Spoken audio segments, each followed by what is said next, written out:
Cuando Jesús fue crucificado había estado despierto aproximadamente 36 horas sin dormir. Sabemos por los relatos bíblicos que Jesús era madrugador. En varios pasajes del Evangelio se menciona que se levantaba temprano para orar. No tenemos motivos para creer que hizo algo diferente el día de su última cena con sus discípulos. Probablemente se levantó temprano esa mañana, pasó el día y cenó con sus discípulos esa noche. La última cena en el aposento alto fue seguida por su arresto en el jardín de Getsemaní y su juicio en la antigua ciudad de Jerusalén al menos 2 veces al día siguiente, al amanecer. Fue colgado en la cruz durante todo el día, entre el momento en que fue arrestado y el momento en que realmente murió. Pasó aproximadamente 36 horas sin dormir ni descansar. Además, debemos considerar la distancia que Jesús caminó por la ciudad vieja de Jerusalén. Fue llevado desde la casa del sumo sacerdote hasta Herodes y luego a Pilato durante su juicio. Si sumamos todos los trayectos, caminó aproximadamente 2,5 millas esa noche.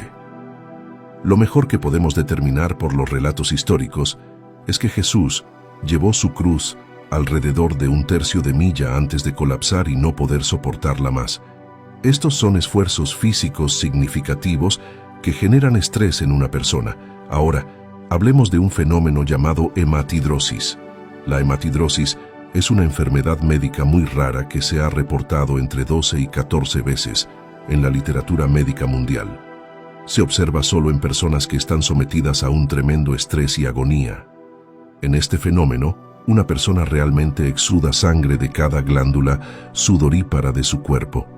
Cada glándula sudorípara tiene un pequeño capilar que la rodea y en la hematidrosis ese capilar se rompe, haciendo que la persona sude sangre en lugar de sudor. La Biblia describe este fenómeno diciendo que el sudor del Señor se convirtió en gotas de sangre. En realidad, la sangre resumaba y drenaba de cada poro del cuerpo de Jesús. Ahora creo que Cristo era tanto hombre como Dios. Él sabía el terrible destino que le esperaba.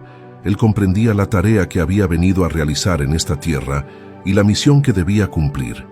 Creo que la parte humana de Cristo temía la muerte agonizante y la tortura que le aguardaban, tal como cualquier persona lo haría. Sabemos que oró en el jardín de Getsemaní, diciendo: «Padre, si es tu voluntad, deja pasar esta copa de mí». Sin embargo, se sometió a la voluntad de su Padre Celestial. En el jardín de Getsemaní, Jesús estaba bajo una intensa ansiedad y estrés físico y emocional, consciente de que en pocas horas enfrentaría una de las muertes más agonizantes y brutales de la historia. Entonces, ¿por qué el Señor no se desangró si sudaba sangre de cada glándula sudorípara de su cuerpo? La explicación podría ser el clima. En esta época del año, en Israel, los días son cálidos y las noches frescas.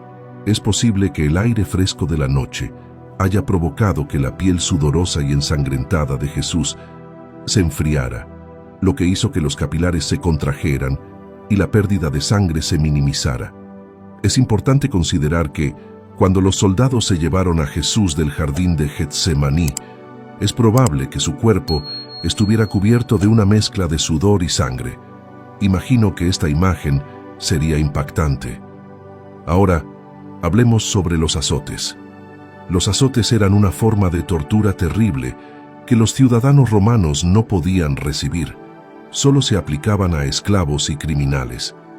Era uno de los castigos más crueles que los romanos infligían a los seres humanos. Por lo general, la víctima era desnudada y atada por las muñecas a un poste o una pared con la espalda expuesta. Luego, 2 hombres la azotaban desde los brazos hasta los hombros, pasando por las nalgas, las piernas y las pantorrillas hasta los talones. Los legionarios romanos, uno a cada lado, alternaban los golpes. Según los relatos históricos, la flagelación tradicional constaba de 39 latigazos. Imagina a 2 legionarios romanos grandes, fuertes y fornidos, equipados con un látigo con mango de madera de unas 18 pulgadas de largo, que tenía 9 tiras de cuero, similar a lo que hoy llamaríamos un gato de 9 colas. Cada una de estas tiras de cuero tenía entre 6 y 7 pies de largo, y en el extremo de cada una había una especie de plomada similar a las que se usan para pescar. Además, estaban incrustados pequeños trozos de hueso de oveja y ganado. La idea era que, al golpear a la víctima, estos trozos de hueso cortaran la piel y el plomo provocara un daño aún mayor. Los legionarios, expertos en su tarea, podían azotar con tanta fuerza que levantaban pequeños trozos de músculo esquelético a través de la piel, dejando tiras de músculo colgando. Un solo golpe de este látigo podía causar una laceración de 2 pulgadas de largo y 3/4 de pulgada de profundidad, lo que requeriría alrededor de 20 puntos para cerrarla. Con 39 latigazos, los legionarios infligieron suficientes heridas como para necesitar alrededor de 2000 puntos para cerrarlas. Esto ilustra el tremendo trauma físico que Jesús sufrió solo por los azotes. Nuevamente podrías preguntarte por qué Jesús no murió desangrado como resultado de estos azotes. La explicación podría ser el frío del aire nocturno que hace que los vasos sanguíneos y capilares se contraigan, reduciendo así la pérdida de sangre. Quiero que se imaginen tener una herida en la piel con un músculo de 1 pulgada expuesto al aire de la noche. Esto sería similar a una herida de arma blanca, donde los músculos se exponen a través de la piel.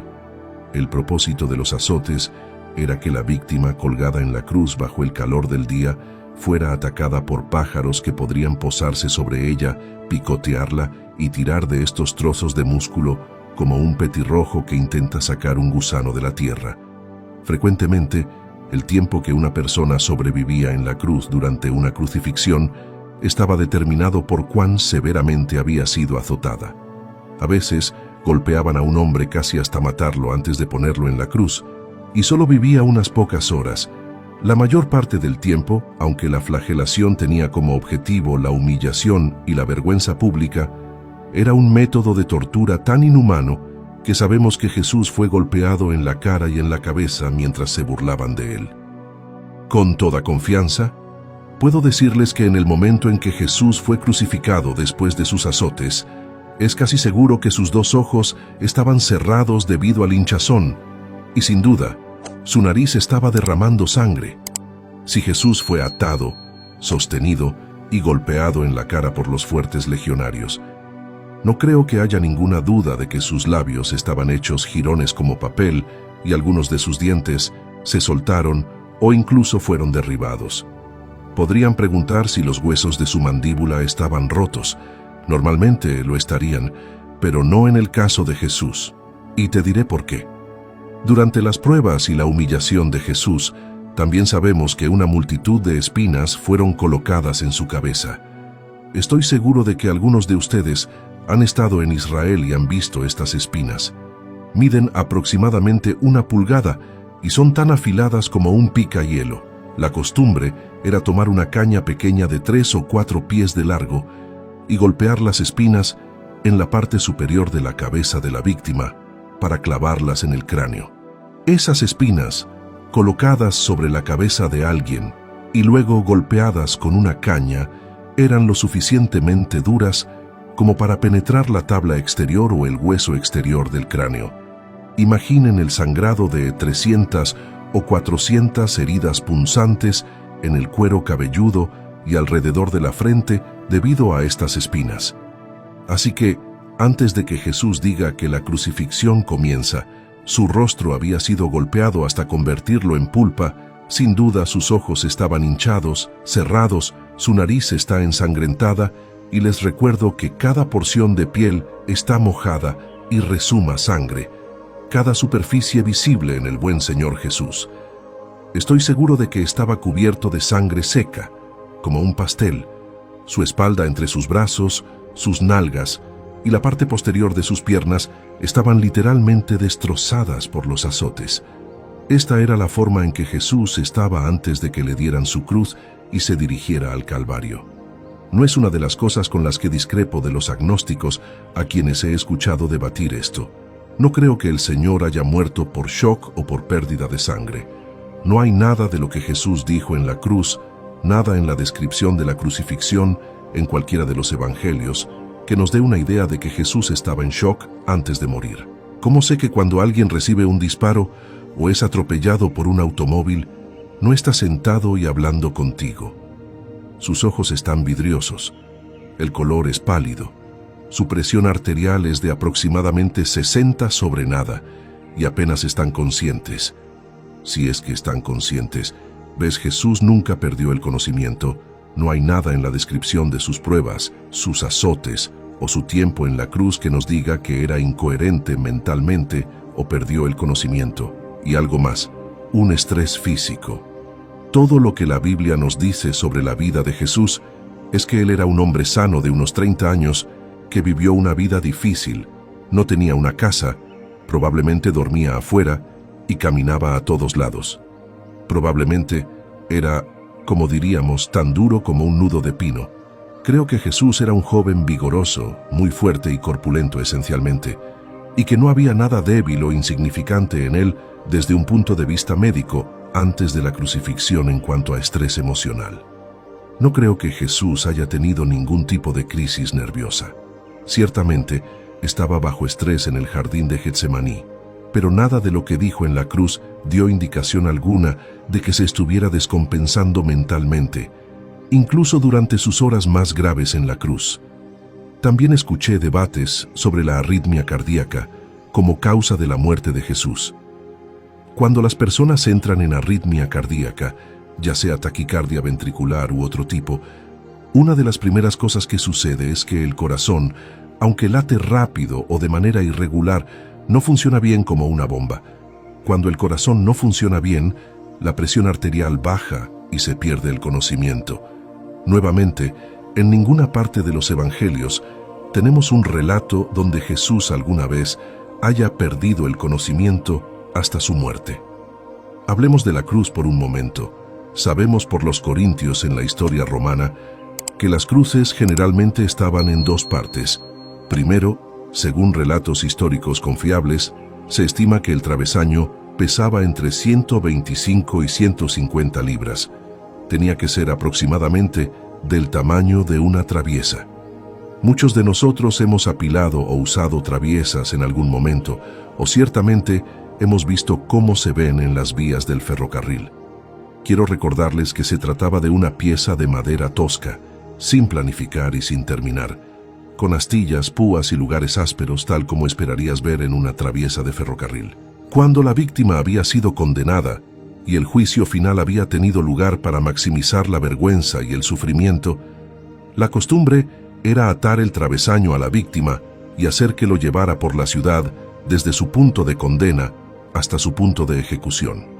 Parte de la costumbre de ejecución era que muchas veces estas personas estaban obligadas a tambalearse por las calles después de ser golpeadas y quemadas con el travesaño atado a sus brazos, y para agregar a la humillación final, la víctima tenía que cargar la cruz desnuda. Imaginen qué humillante era eso. Sería en estos días, y mucho menos cuán humillante y agonizante debe haber sido para Jesús. La otra parte de la cruz era una parte vertical, como un poste en el suelo. Cada ciudad importante en ese momento tenía un área fuera de las puertas donde realizaban crucifixiones. No era solo una forma de ejecución, sino de entretenimiento. Además, una vez que la persona condenada llevaba el travesaño por las calles hasta el punto de la crucifixión y estaba en el suelo, se clavaban los clavos. Las manos se colocarían en el travesaño. Luego se colocarían dos piezas en forma de horca alrededor de cada extremo del travesaño y se levantarían hacia arriba. El travesaño se colgaría en la parte superior del poste vertical. Una vez que estuviera apoyado en el poste vertical, ambos pies se clavarían al pie de la pieza. Los romanos practicaron la crucifixión durante cientos de años y perfeccionaron el arte del dolor y el sufrimiento. ¿Cómo podía un hombre tener púas clavadas en sus manos y pies y no desangrarse hasta morir? Los romanos descubrieron que si clavaban una púa a través de la muñeca de un hombre justo en el medio, podían evitar golpear cualquier arteria o vena. Si vuelves atrás y miras la palabra hebrea para mano, incluye desde las yemas de los dedos hasta aproximadamente donde tu reloj de pulsera cruza tu muñeca.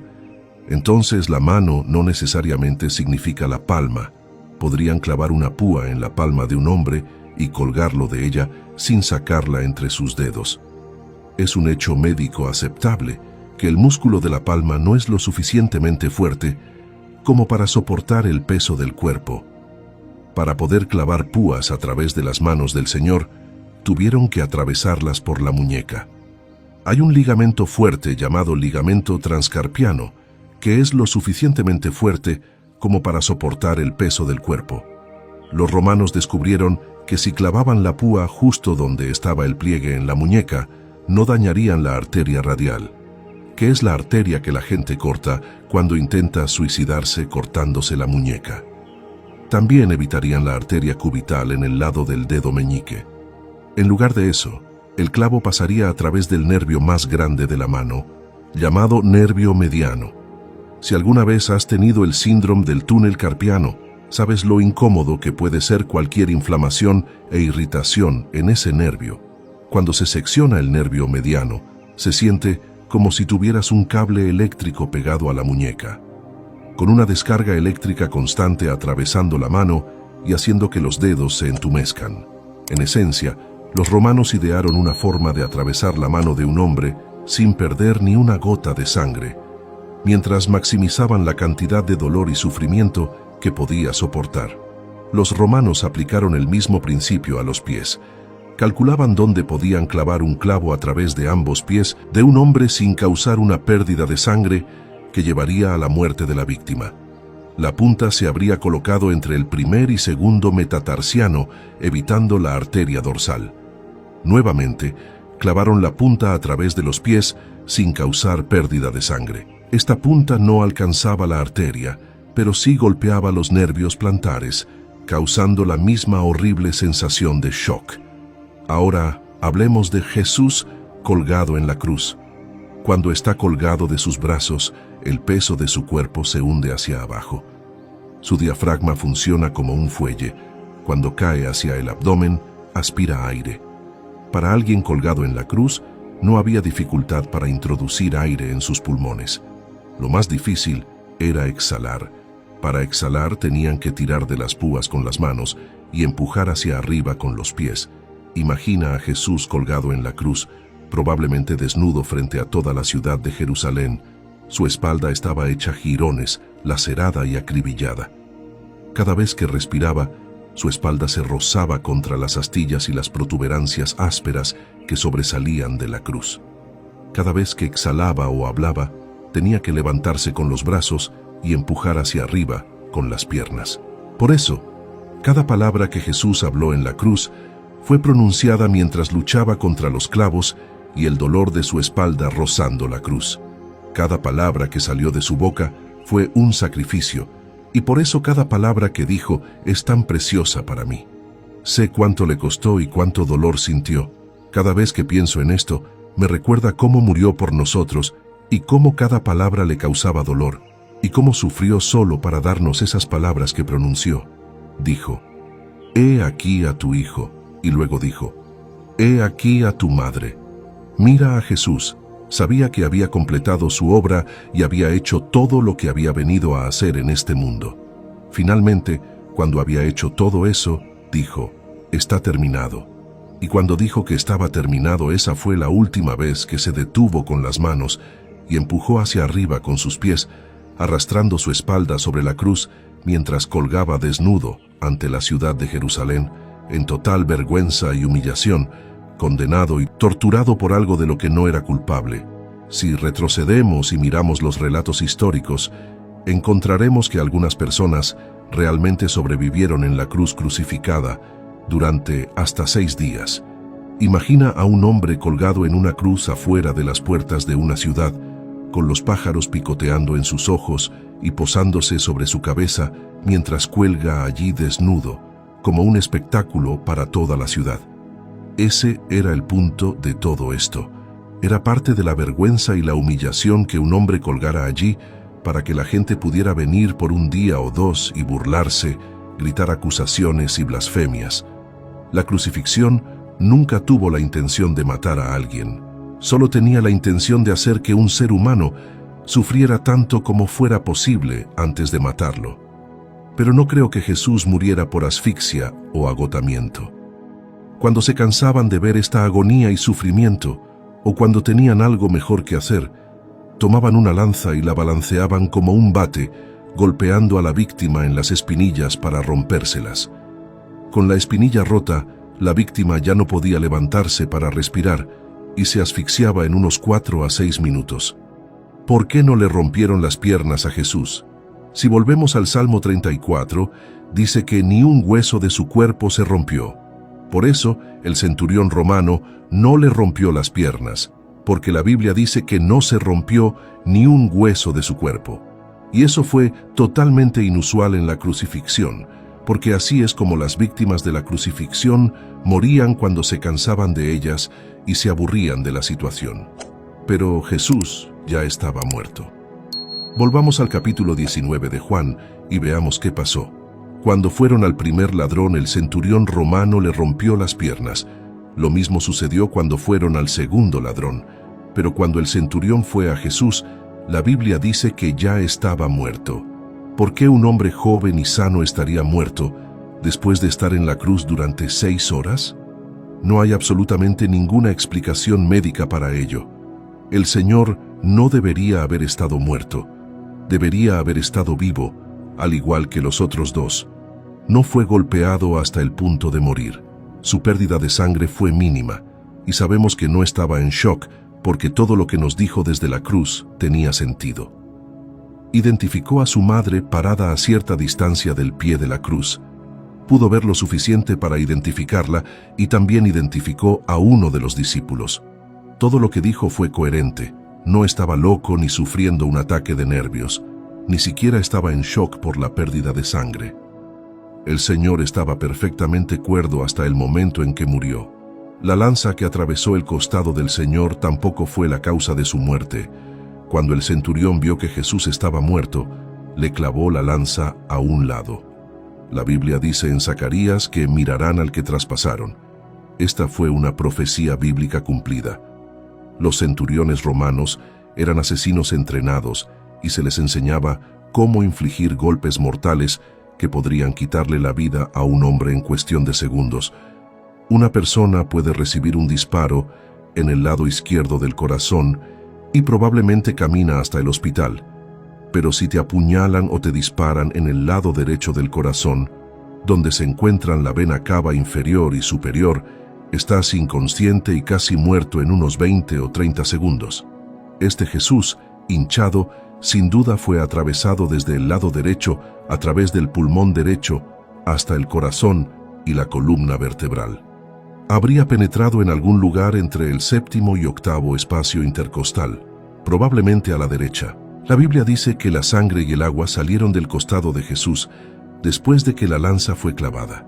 Ahora, si tomas una unidad de sangre y la drenas del cuerpo de un ser humano y la pones en un frasco en el escritorio, en unos 30 minutos los glóbulos rojos comienzan a asentarse y el plasma sube a la superficie. Así que cuando el soldado clavó la lanza en el costado del Señor Jesús, ya llevaba 30 o 45 minutos muerto. Tal vez nunca hayas pensado que la herida del Espíritu no le quitó la vida al Señor Jesús. Él ya estaba muerto cuando le metieron la lanza en el costado. Así que permíteme hacer una conjetura sobre lo que pienso.